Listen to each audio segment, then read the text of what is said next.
गुरुग्राम में दिल्ली हरियाणा बॉर्डर पर Haryana special task force यानी कि एसटीएफ ने कुख्यात गैंगस्टर रोमिल बोहरा को मार गिराया है। इस गोलीबारी में एसटीएफ के 2 जवान भी घायल हो गए हैं, जिन्हें अस्पताल में भर्ती कराया गया है। रोमिल बोहरा पर यमुनानगर के तिहरे हत्याकांड और कुरुक्षेत्र के शांतनु हत्याकांड जैसे संगीन अपराधों के आरोप भी थे। तो रोमिल अब मार गिराया गया है। शांतनु हत्याकांड जैसे संगीन अपराधों में ये वांछित चल रहा था। लंबे समय से पुलिस को रोमिल की तलाश भी थी। तो कौन था गैंगस्टर रोमिल बोहरा? आपके टीवी स्क्रीन पर ग्राफिक्स के माध्यम से आपको दिखा रहे। गुरुग्राम का कुख्यात गैंगस्टर था रोमिल बोहरा। दिल्ली हरियाणा बॉर्डर पर यह एनकाउंटर हुआ है और जवाबी कार्रवाई में ये बदमाश मारा गया है। शांतनु हत्याकांड जैसे संगीन अपराधों के इस पर आरोप थे। यमुनानगर का तिहरी हत्याकांड जिसका आरोप रोमिल बोहरा पर था, जिसे एनकाउंटर के बाद जब अस्पताल ले जाया गया तो उसके बाद डॉक्टर ने उसे मृत घोषित कर दिया। दिल्ली हरियाणा बॉर्डर पर यह एनकाउंटर हुआ है। जवाबी कार्रवाई में रोमिल बोहरा ढेर हो चुका है। तो शांतनु हत्याकांड जैसे संगीन अपराधों का ये आरोपी था। लंबे समय से पुलिस और एजेंसियों के रडार पर था और कई आपराधिक मामलों में पुलिस उसकी तलाश कर रही थी। बताया जा रहा है कि रोमिल बोहरा का नाम हरियाणा और आसपास के इलाकों में अपराध की दुनिया में बड़ा नाम था। 22 से 23 साल इसकी उम्र थी, जिस उम्र में बच्चे अपना करियर बनाने की सोचते हैं। काली दुनिया में, अपराध की दुनिया में अपना ये नाम बना चुका था। आए दिन शराब ठेकेदारों पर परेशान करने का आरोप था कि शराब ठेकेदारों को परेशान इसकी तरफ से किया जा रहा था। कॉल्स लगातार किए जा रहे थे शराब ठेकेदारों को। आए दिन शराब ठेकेदारों को परेशान करने का आरोप इस पर लग रहा है। और साथ ही जो कि हालांकि अब एनकाउंटर के बाद ढेर हो चुका है। शराब ठेकेदारों समेत 3 लोगों की हत्या का इस पर आरोप है। आप अंदाजा लगाइए कि किस कैडर का ये बदमाश था, क्योंकि यहाँ पर कई हत्याकांड में ये फरार चल रहा था। लंबे समय से पुलिस के रडार पर था, एजेंसियां तलाश में थी।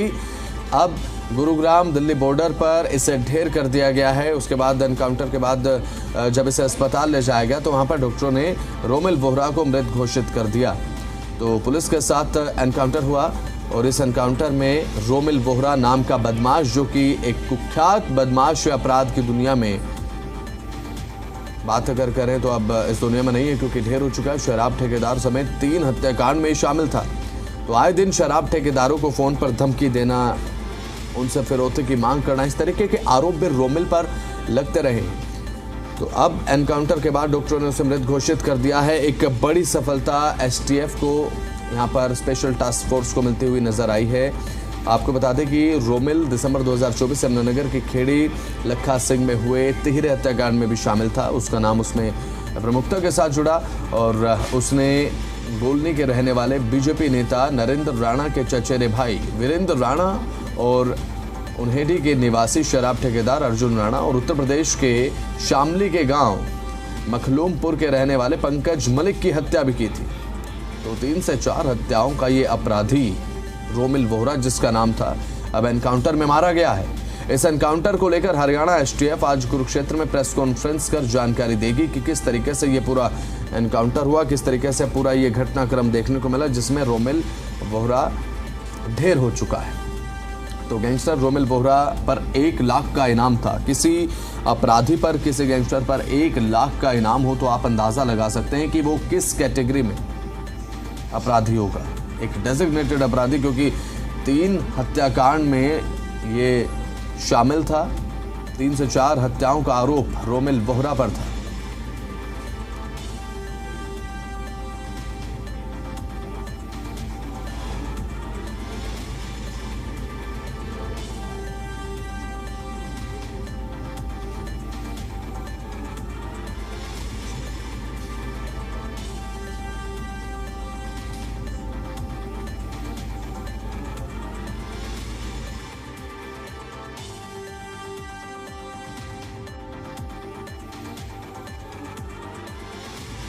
तो इस खबर पर ज्यादा अपडेट और जानकारी के साथ शिवम प्रताप जी मीडिया संवाददाता हमारे साथ जुड़ चुके हैं। डेराकल गांव से दिल्ली हरियाणा बॉर्डर से लाइव जुड़ चुके हैं। तो वही देवेंद्र भारद्वाज जी मीडिया संवाददाता हमारे साथ गुरुग्राम से लाइव जुड़ चुके हैं। कुलवंत सिंह जी मीडिया संवाददाता हमारे साथ यमुनानगर से लाइव जुड़ चुके हैं। सबसे पहले बात अगर की जाए इस बड़ी कामयाबी की, तो शिवम आपके पास मानना चाहूंगा, क्या कुछ ताजा अपडेट है? ये जो पूरा एनकाउंटर का घटनाक्रम देखने को मिला, अब फिलहाल पुष्टि इसकी हो चुकी है, प्रेस कॉन्फ्रेंस आज की जाएगी एसटीएफ की तरफ से, क्या कुछ ताजा अपडेट आपके पास है शिवम?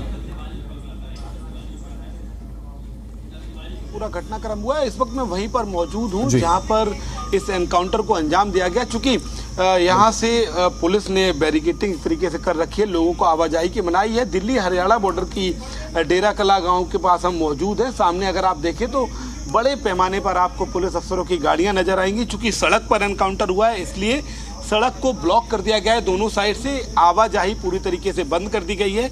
जानकारी अभी ये मिल रही है, एफएसएल की टीम मौके पर पहुंची है, वरिष्ठ अफसर मौके पर पहुंचे हैं, जो तमाम प्रक्रियाएं होती हैं उनको पूरा किया जा रहा है। शुरुआती जानकारी अब तक जो मिली है उसके मुताबिक हरियाणा पुलिस को कल सटीक इन्फॉर्मेशन मिली थी, उसके आधार पर हरियाणा एसटीएफ और दिल्ली पुलिस सेल को सूचित किया गया और बीती रात एक तरीके से पूरी कॉम्बिंग की गई, प्लानिंग की गई। और जब यहाँ से ये आरोपी रोमिल वोहरा गुजर रहा था तो पुलिस की जो टीम है पहले उसने रोकने का प्रयास किया, लेकिन रुकने की जगह इसने पुलिस पर और पुलिस की टीम पर फायरिंग कर दी। ऐसे में सेल्फ डिफेंस में पुलिस की टीम ने जवाबी कार्रवाई की और इस दौरान रोमिल घायल हो गया, उसे अस्पताल ले जाया गया जहां उसकी मौत हो गई। हालांकि इस एनकाउंटर के दौरान हरियाणा पुलिस का, हरियाणा एसटीएफ का और दिल्ली सेल का, पुलिस सेल का एक एसआई भी घायल हुए हैं। आप देखिए, आपको नजर आएगा किस तरीके से सड़क को ब्लॉक किया गया है। पीछे की साइड भी लोग आ जा रहे हैं, चूंकि मॉर्निंग का टाइम है। आमतौर पर दिल्ली हरियाणा से में एक दूसरी जगह लोग जाते हैं ऑफिस काम से, तमाम चीज़ों से।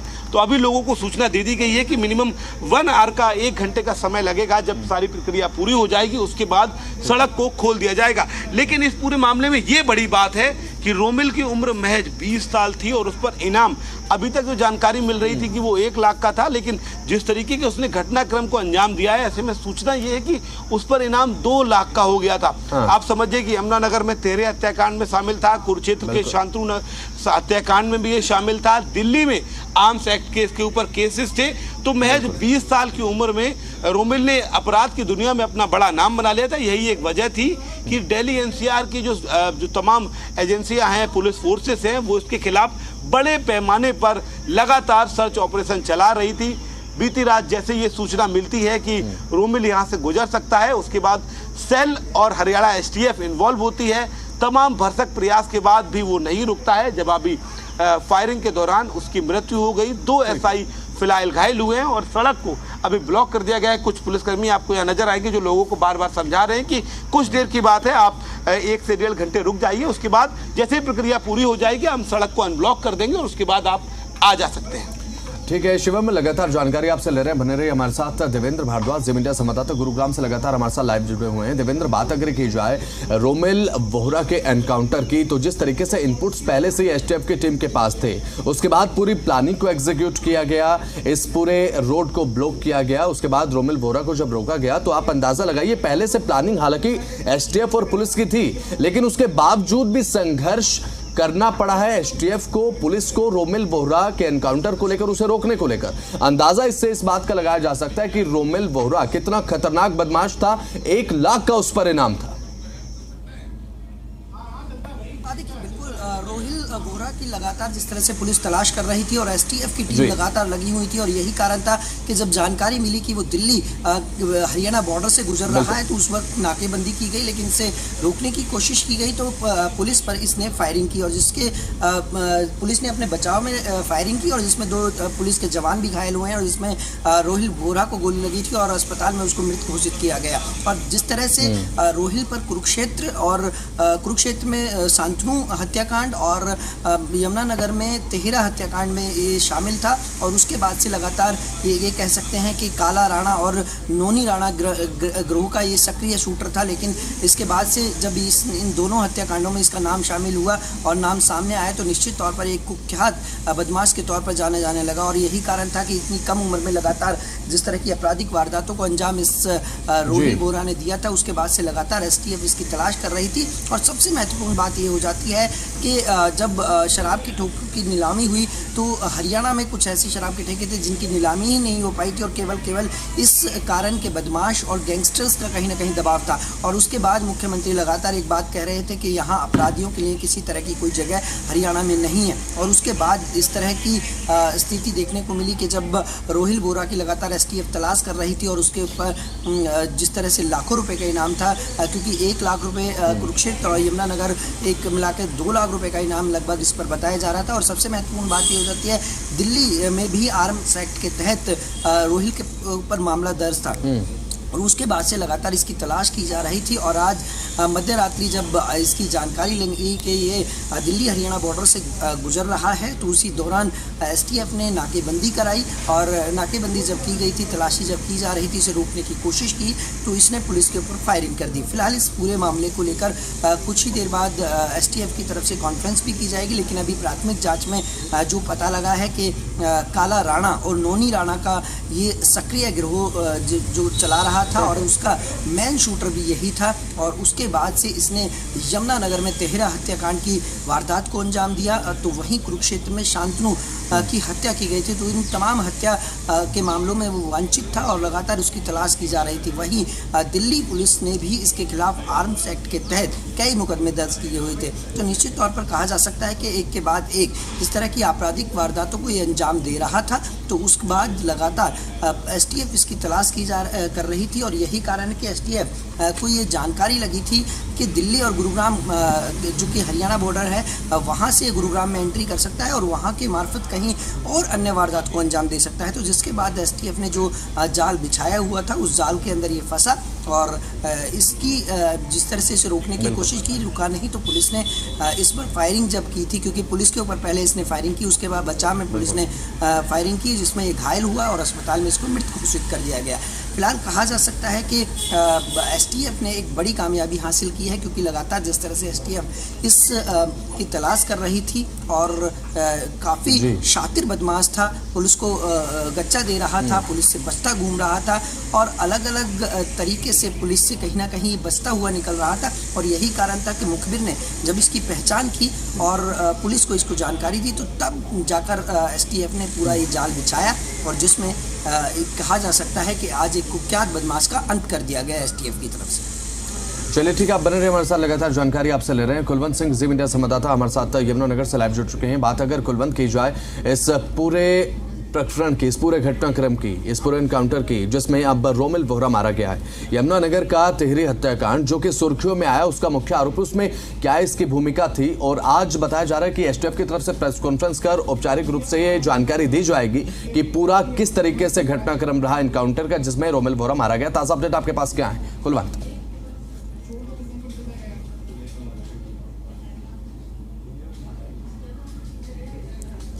जी, और उसी के चलते बात करूं कि ये कितने केस में यमुनानगर में वंचित था, उसको सबसे पहले शुरुआत करता हूं लखा सिंह खेड़ी जैसे ही 3-4 लोग। ठीक है, आपके पास मैं लौटूंगा। हमारे साथ अमन सिंह जुड़ चुके हैं, डीएसपी सर। एक बड़ी सफलता इसे माना जा रहा है जो कि एसटीएफ को मिली है, रोमिल वोहरा एनकाउंटर। इसको लेकर सर क्या कहेंगे, किस तरीके से पूरा एग्जीक्यूशन सर इस पूरे एनकाउंटर को लेकर किया गया था?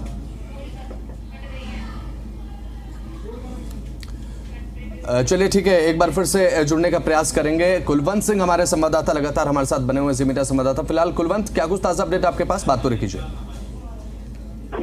देखिए, जिस तरह से जो इसका घर है वहाँ पर जो पुलिस तैनात कर दी गई है और उसी के चलते अगर मैं बात करूँ कि जो रोमिल वोहरा था वो क्या है, वो बिलासपुर का इमिग्रेशन सेंटर, वो वहाँ पर जाकर इसने जो 15 फरवरी थी वहाँ पर फायरिंग की थी। हालांकि वहाँ पर जो कर्मचारी थे उनको भी बाल बाल बचा था और ये वहाँ पर फायरिंग करने के बाद उसी रात फिर मैं बात करूँ चंडीगढ़ में भी रोमिल वोहरा ने जाकर फायरिंग की थी। इससे पहले मैं बात करूँ लखा सिंह खेड़ी में भी तिहरे हत्याकांड में इसका हाथ बताया जा रहा था।